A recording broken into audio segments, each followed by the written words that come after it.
আসসালামু আলাইকুম। আশা কৰোঁ সকলোৱে ভালে আছোঁ। আল্লাহ মোকেও ভালে ৰাখিছে। আজিৰ ক্লাছত লৈ আহিছোঁ class 10 English main book first flight lesson number 1 a letter to God. ঈশ্বৰলৈ এখন চিঠি লিখিছে GL Fuentes. GL Fuentes wrote the prose piece a letter to God. ঈশ্বৰলৈ এখন চিঠি কোনে লিখিছে, কিয় লিখিছে আৰু চিঠি লিখাৰ পাছত কি পাইছে ঈশ্বৰৰ পৰা, সেইখিনি আমি বিতংভাৱে আজিৰ ক্লাছত আলোচনা কৰিম। তাৰ আগত সকলোকে আমি অনুৰোধ কৰিছোঁ মোৰ ভিডিঅ'টো চাই মোৰ চেনেলটো ছাবস্ক্ৰাইব কৰিব, শ্বেয়াৰ কৰিব, লাইক কৰিব আৰু কমেণ্ট কৰিব। ছাত্ৰ ছাত্ৰীসকল, ইয়াত এই লেটাৰ টু গডত আলোচনা কৰা হৈছে এজন ফাৰ্মাৰৰ বিষয়ে যাৰ নাম লেন্স'। লেন্সৰ জীৱনীটো কেনেকৈ খেতি বাতি কৰিছিল আৰু কি কাৰণত ঈশ্বৰলৈ চিঠি লিখিছিল, চিঠিত কি বিচাৰিছিল, আকৌ চিঠি দিয়াৰ পাছত ঈশ্বৰৰ পৰা কি পাইছে, এইটো আজিৰ চেপ্টাৰত বহলাই আলোচনা কৰিম। প্ৰথমে ছাত্ৰ ছাত্ৰীসকল মই ইংৰাজীও ক'ম আৰু তাৰ মিনিঙো বুজাই দিম যে there was a farmer named Lencho'. Lencho' নামেৰে এজন খেতিয়ক আছিল। He was a hard working farmer. তেখেত এজন কঠোৰ পৰিশ্ৰমী খেতিয়ক আছিল। Lencho' lived on the crest of a low' hill. লেন্সই এখন সৰু পৰ্বতৰ চূড়াৰ ওপৰত বাস কৰিছিল। From that height he could be seen the river garden and his cornfields. তাৰমানে সেই উচ্চতাৰ পৰাই তেখেতে নদী, তেওঁৰ বাগিচা আৰু শস্য পথাৰবোৰ চাব পাৰিছিল। The earth needed only think a downpour or at least a shower. তাৰমানে পৃথিৱীত এনেকুৱা সময়ত, সেই সময়ত ইমান খৰাং দেখা দিছিল যে পৃথিৱীৰ এজাক বৃষ্টিপাত নাইবা কমপক্ষেও এজাক বৰষুণৰ দৰকাৰ হৈছিল। So' Lencho' was looking at the sky in the morning. লেন্সই ৰাতিপুৱা আকাশলৈ চাই আছিল। To getting some rain for his cornfield. তেওঁৰ শস্য পথাৰৰ বাবে কিছু পানী পোৱাৰ বাবে আকাশলৈ চাই আছিল। At the nothing else towards the north east. মানে একো কৰা নাছিল মৰ্ণিং, মানে ৰাতিপুৱা আকাশৰ ফালে কেৱল চাই আছিল। অলপ পিছত কি কৰিছে, লেন্স কৈছে যে now we were really going to getting some water. তাৰমানে অলপ পাছত লেন্সই দেখা পাইছে যে আকাশত অলপ মেঘৰ সম্ভাৱনা আছে, তেনেহ'লে বৰষুণ হ'ব পাৰে। সেইকাৰণে তিৰোতাক কৈছে সঁচাকৈ আজি আমি পানী পাবলৈ গৈ আছোঁ। ৰিপ্লাইড হিজ ৱাইফ য়েছ গড উইলিং। তেওঁৰ ঘৈণীয়েকে উত্তৰ দিছিল যে সেইটো ঈশ্বৰৰ ইচ্ছা, ঈশ্বৰে ইচ্ছা কৰিলে দিবও পাৰে। হু ৱাজ প্ৰিপেয়াৰিং ছাপাৰ, মানে যিয়ে দুপৰীয়াৰ আহাৰ প্ৰস্তুত কৰি আছিল। তাক দি উমেনো কয়, ডেট মিনছ লেন্সছ ৱাইফ।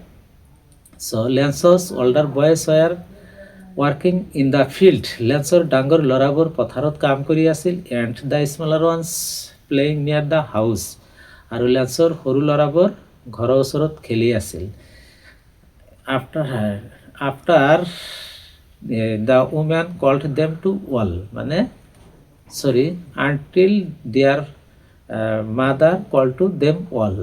তাৰমানে সিহঁতৰ মাকে নমাতালৈকে। So' during the meal Lencho had predicted a big drops of rain began to fall. তাৰমানে আহাৰৰ মাজতেই লেন্সই অনুমান কৰিছিল যে বৰষুণৰ ডাঙৰ ডাঙৰ টোপালবোৰ পৰিবলৈ আৰম্ভ কৰিছে। আকৌ ইয়াত যদি কুৱেশ্যন আহে যে heart did lens predict, lens কি অনুমান কৰিছিল ডিউৰিং দ্য মিল, আহাৰৰ মাজত, তেতিয়া আনচাৰ কি হ'ব, big drops of rain began to fall. In the north east a huge mountains of clouds could be seen approaching. আৰু উত্তৰ পূব পিনে এটা প্ৰকাণ্ড মেঘৰ পাহাৰ ওচৰলৈ আহি থকা দেখিব পাৰিছিল। The air was fresh and sweet. মানে বতাহটো কি, মুক্ত আৰু মধুৰ আছিল। বৰষুণ অহাৰ আগত কিন্তু বতাহ মুক্ত আৰু মধুৰ হয়। So' Lencho went out to feeling the pleasure of rain on his body. এই লেন্সই বৰষুণৰ আনন্দ তেওঁৰ শৰীৰত উপভোগ কৰাৰ কাৰণে বাহিৰলৈ গৈছিল। When he returned and exclaimed, "These are not raindrops falling from the sky."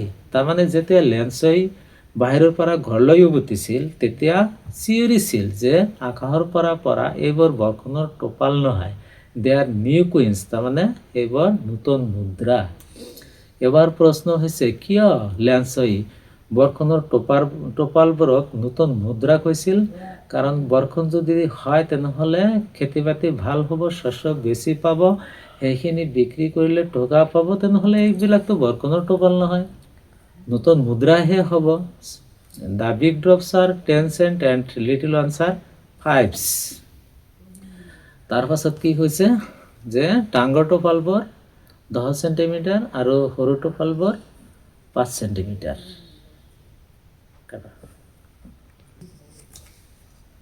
With a satisfied expression, he regarded the field of ripe corn with its flowers draped in a curtain of rain. তাৰমানে লেন্সই ঘৰত এটা সন্তুষ্টিপূৰ্ণ ধাৰণাৰে শান্ত হৈছিল যে বৰষুণেৰে তেওঁৰ শস্য পথাৰ বৰষুণৰ পৰ্দাৰে আৱৰি ফুৰিছিল, মানে শস্যৰ কাৰণে যিখিনি বৰষুণ লাগে যথেষ্ট পৰিমাণে হৈছে, সেইকাৰণে তেওঁ এটা সন্তুষ্টিপূৰ্ণ ধাৰণা লৈছিল। But suddenly a strong wind began to blow and the rain changed into hailstone. কিন্তু হঠাৎ এটা প্ৰবল বতাহ ববলৈ আৰম্ভ কৰিছিল আৰু বৰষুণটো কি শিলাবৃষ্টিলৈ পৰিৱৰ্তন হৈছিল। লেন্সৰ hope it passes quickly, তাৰমানে কিতাপত আছে I hope it passes quickly, I means লেন্সো, তাৰমানে এইটো অতি সোনকালে বন্ধ হ'ব লাগে। কি বন্ধ হ'ব লাগে? শিলাবৃষ্টি বন্ধ হ'ব লাগে। But it did not pass quickly, কিন্তু এইটো সোনকালে বন্ধ হোৱা নাছিল। ইট ৰেইনড 1 hour, তাৰমানে এইটো প্ৰায় 1 ঘণ্টা চলি আছিল। So' Lencho's all cornfield and hillside and whole valley is covered with salt. সেইকাৰণে কি হৈছিল যে লেন্সৰ শস্য পথাৰ গোটেই উপত্যকাটো আৰু লেন্সৰ ঘৰৰ যিটো কাষ আছিল সম্পূৰ্ণৰূপে বৰফেৰে আৱৰিছিল, যেনিবা নিমখেৰে আৱৰিছিল। ডেট মিনছ হেইল পৰিছিল। So' not a leaf remained on the trees, গছত এটাও পাত নাছিল। দ্য ফ্লাৱাৰ্ছ ৱেৰ গান ফ্ৰম দ্য প্লাণ্টছ, আৰু কি উদ্ভিদৰ পৰা ফুলবোৰ সৰি পৰিছিল। After all Lencho's all cornfields were totally destroyed, তাৰমানে ডেষ্ট্ৰয়েড মিনছ ডেমেজড, তাৰমানে লেন্সৰ শস্য পথাৰখিনি সম্পূৰ্ণৰূপে ধ্বংস হৈছিল। আফটাৰ দ্য হেলষ্টৰ্ম, মানে when the storm had passed, যেতিয়া এই ধুমুহাটো বন্ধ হৈছিল। লেন্সৰ soul was filled with sadness, লেন্সৰ আত্মাটো বেদনাৰে ভৰি পৰিছিল। And he said to his sons যে a plague of locusts would have left more than the hail, তাৰমানে যদি শস্য পথাৰত মহামাৰী কীট পতংগ হয় তথাপি এই শিলাবৃষ্টিতকৈ অলপ এৰি যায়। উই have no' Karna in this ইয়াৰ, আমি এই বছৰ অলপো শস্য নাপাম। অল আৱাৰ ৱাৰ্ক নাথিং, আমাৰ সকলো কাম বিফলে গৈছে। ডেট নাইট ৱাজ চৰফুল, সেই ৰাতিটো কি দুখজনক আছিল ফৰ লেন্সৰ বাবে। চ' লেন্স ছেড যে in this year I and my family will go hungry, তাৰমানে এই বছৰ মই আৰু মোৰ পৰিয়াল অনাহাৰে থাকিব লাগিব। ঠিক আছে, লেন্সৰ 3টা পাৰ্ট আছে, 3টা অংশ। তাৰে প্ৰথম অংশটো আমি কনচেপশ্যন দিছোঁ আৰু এতিয়া ৰিভাইজ কৰিম কিছুমান প্ৰশ্ন দাঙি ধৰি যে হোৱেৰ ৱাজ লেন্সছ হাউচ চিটুৱেটেড, এইটো যদি থাকে তেনেহ'লে এনচাৰ হ'ব কি on the crest of a low hill. আকৌ what is the only thing that the earth needed, তাৰমানে পৃথিৱীৰ একমাত্ৰ কি বস্তুৰ প্ৰয়োজন হৈছিল। ডাউন পাৱাৰ ৱাৰ এটলিষ্ট এ চোৱাৰ, তাৰমানে এই বৃষ্টিপাত নাইবা কমেও এজাক বৰষুণৰ প্ৰয়োজন হৈছিল। Why was Lencho looking at the sky, লেন্সে কিয় আকাশলৈ চাই আছিল। Answer Lencho was looking at the sky to getting some water for his cornfield, তাৰমানে লেন্স আকাশলৈ চাই আছিল কি আকাশৰ পৰা অলপ পানী পোৱাৰ কাৰণে তেওঁৰ শস্য পথাৰৰ বাবে। আকৌ যদি কুৱেশ্যন থাকে how did Lencho hope for, Lencho কিহৰ বাবে আশা কৰিছিল। Lencho hope for to getting some water for his cornfield, লেন্সে আশা কৰিছিল যে তেওঁৰ শস্য পথাৰৰ বাবে অলপ পানী পাব লাগে। Now we are really getting some water women, ইয়াত যদি কুৱেশ্যন থাকে হু is the speaker hair, answer থাকিব কি লেন্স। আকৌ যে হু ৱাজ প্ৰিপেয়াৰিং ছাপাৰ মানে দুপৰীয়াৰ আহাৰ কোনে প্ৰস্তুত কৰি আছিল, answer the women, date means Lencho's wife. ছাত্ৰ ছাত্ৰীসকল কিতাপত চাবা, মই কৈ আছোঁ তোমালোকে লগে লগে কিতাপ ধৰিবা, সেই কথাবিলাক তাত আছেনে নাই। য়েছ গড উইলিং মানে হয়, সেইটো ঈশ্বৰৰ ইচ্ছা। Who is the speaker here, the women were the older boys working মানে ডাঙৰ ল'ৰাবোৰ ক'ত কাম কৰি আছিল, ইন দ্য ফিল্ড পথাৰত। নাইবা কুৱেশ্যন হ'ব পাৰে what were the older boys doing, answer কি ৱৰ্কিং ইন দ্য ফিল্ড।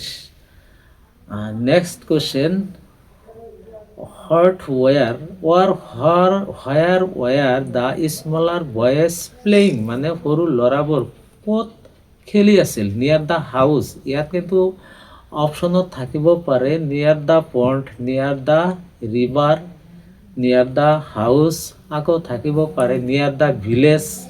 গতিকে নাইবা ইন দ্য ফিল্ড থাকিব পাৰে, তোমালোকে কি লিখি দিবা নিয়াৰ দ্য হাউচ। আৰু সাধাৰণতে ডাঙৰ ল'ৰাবোৰ পথাৰত কাম কৰে আৰু সৰু ল'ৰাবোৰ ঘৰৰ ওচৰত খেলি থাকে। এবাৰ প্ৰশ্ন হৈছে যদি কুৱেশ্যন আহে যে হাউ মেনি চান্স হেড লেন্স, তাৰমানে লেন্সৰ কিমানজন পুতেক আছিল। আচলতে এইটো কিন্তু কিতাপত নাই যে লেন্সৰ কিমানজন পুতেক আছিল, কিন্তু আমি বুজি পাব লাগিব সৰু ল'ৰাবোৰ যদি ঘৰৰ ওচৰত খেলি আছিল ইয়াত কমেওতো দুজন আছে। আকৌ ডাঙৰ ল'ৰাবোৰ যদি পথাৰত কাম কৰি আছিল ইয়াতেতো কমেও দুজন আছে, তেনেহ'লে 4 chance. There are 4 sons had লেন্সো মানে লেন্সো had 4 sons, লেন্সৰ 4জন ল'ৰা আছিল।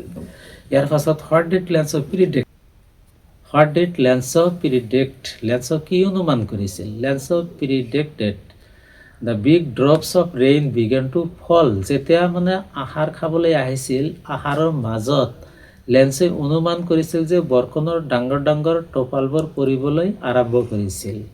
আকৌ what could লেন্সো C এপ্ৰচিং in the sky, answer কি হ'ব এ হিউজ মাউণ্টেইনছ অফ ক্লাউডছ মানে এটা প্ৰকাণ্ড মেঘৰ পাহাৰ। হাউ ৱাজ দ্য এয়াৰ মানে বতৰটো কেনেকুৱা আছিল, the air was fresh and sweet. Why did Lencho go' out, Lencho কিয় বাহিৰলৈ গৈছিল, Lencho went out to feel the pleasure of rain on his body. The big drops are 10 cent and little ones are 5, এইটোও কিন্তু থাকিব পাৰে। Next question যে how did the rain change into hailstorm মানে বৰষুণটো শিলাবৃষ্টিলৈ কিয় পৰিৱৰ্তন হৈছিল, কেনেকৈ পৰিৱৰ্তন হৈছিল। এনচাৰ হ'ব during the meal big drops of rain began to fall and the field of ripe corn were filled with curtain of rain, draped with curtain of rain, but suddenly a strong wind began to blow and the rain changed into hailstone. ছাত্ৰ ছাত্ৰীসকল আকৌ অলপ short কৰি দিছোঁ। The paddy field of লেন্সো was covered of curtain of rain, but suddenly a strong wind began to blow, তার মানে হঠাৎ এটা প্রবল বতাহ ববলৈ আৰম্ভ কৰিছিল and the rain change into hailstorm আৰু বৰষুণৰ শিলাবৃষ্টিলৈ পৰিৱৰ্তন হৈছিল। ছাত্ৰ ছাত্ৰীসকল আকৌ আহিব পাৰে what happened Lencho's fields, Lencho's fields were totally destroyed or damaged by hailstorm. Why was Lencho's whole filled with sadness, লেন্সৰ আত্মা কিয় বেদনাৰে ভৰি পৰিছিল, because his Cornfield was completely destroyed